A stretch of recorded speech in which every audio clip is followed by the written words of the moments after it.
Assalamualaikum warahmatullahi wabarakatuh. Perkenalkan, nama saya Fikratul Chania. Hari ini saya akan membacakan alur pembuatan produksi multimedia. Alur produksi multimedia terbagi menjadi 3, yaitu praproduksi, produksi, dan postproduksi. Praproduksi merupakan tahap perencanaan. Menyampaikan konsep dapat dilakukan dengan cara diskusi. Nantinya akan didapatkan konsepnya paling disetujui bersama, mulai dari desain, tempat, anggaran, dana, dan lain-lain. Desain merupakan tahap awal perencanaan desain. Perlu dimusyawarahkan hingga mencapai akses bersama. Penjadwalan melakukan deadline yang diperlukan agar produksi selesai tepat waktu. Misal, minggu pertama tahap ini harus sudah selesai, minggu kedua tahap selanjutnya, dan seterusnya. Menentukan anggaran. Tahap ini merupakan tahapan yang paling penting dalam produksi. Pasalnya, tempat adanya anggaran, praproduksi tidak dapat berjalan. Sangat penting untuk menentukan anggaran dan juga seksama. Pembentukan tim.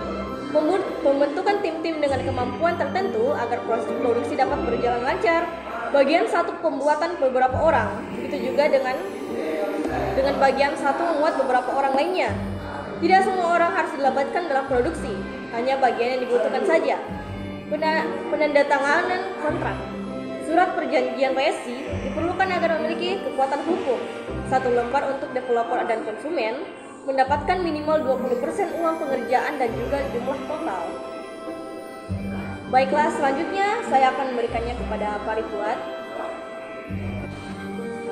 Assalamualaikum warahmatullahi wabarakatuh. Perkenalkan, nama saya Muhammad Farid Fuad.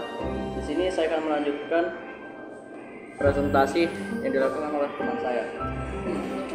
Produksi. Tahap produksi merupakan tahap ketika proyek multimedia dirender dalam kurung dibuat dengan menggunakan berbagai software multimedia untuk menghasilkan produk multimedia dicoba. Pemrosesan materi. Materi-materi yang menjadi konsep sudah mulai diproses. Materi yang dibuat disetujui klien dan sesuai dengan format serta tujuan. Pengintegrasian materi selanjutnya. Materi tadi diolah dengan sebuah atau beberapa software yang mendukung. Hal ini perlu dilakukan untuk pembuatan produk. Penentukan desain utama. Setelah rancangan desain pada tahap praproduksi, saatnya menentukan desain yang paling utama. Nantinya, desain tersebut akan dijadikan sebagai desain yang akan digunakan. Pembuatan versi alpha. Versi alpha ini merupakan versi pertama sebelum mengalami revisi secara keseluruhan. Dalam versi ini akan dilakukan uji coba dengan beberapa review dari kalangan sendiri. Setelah itu, akan mengalami revisi dan pembuatan produk lagi.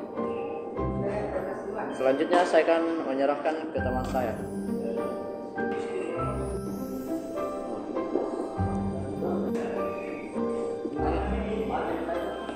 Assalamualaikum warahmatullahi wabarakatuh. Perkenalkan, nama saya Muhammad Sabda Maulana. Saya akan melanjutkan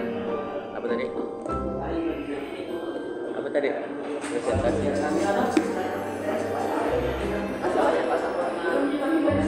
Post produksi. Setelah proses produksi, maka akan dihasilkan produk yang siap dibuat secara massal. Tahap ini merupakan tahap akhir dalam proses produk multimedia. Pengujian versi beta. Tahap ini merupakan pengujian setelah adanya versi alpha. Setelah mengalami ujian versi beta, masih ada kemungkinan adanya revisi dan evaluasi berulang-ulang. Evaluasi. Tahap ini dilakukan untuk menganalisis kekurangan dalam pengujian versi sebelumnya. Setelah mengetahui kekurangan dari produk, akan dilanjutkan proses revisi. Revisi merupakan proses perbaikan kekurangan pada versi sebelumnya. Biasanya, dalam pembuatan produk, tahap revisi akan mengalami pengulangan hingga menjadi produk yang sempurna. Pengarsipan. Setelah produk siap dibuild, efek-efek telah diberikan hingga menjadi sempurna. Produk siap diproduksi massal dan mengalami pengarsipan, kemudian dikeluarkan secara massal. Sekian dari kelompok kami. Wassalamualaikum warahmatullahi wabarakatuh.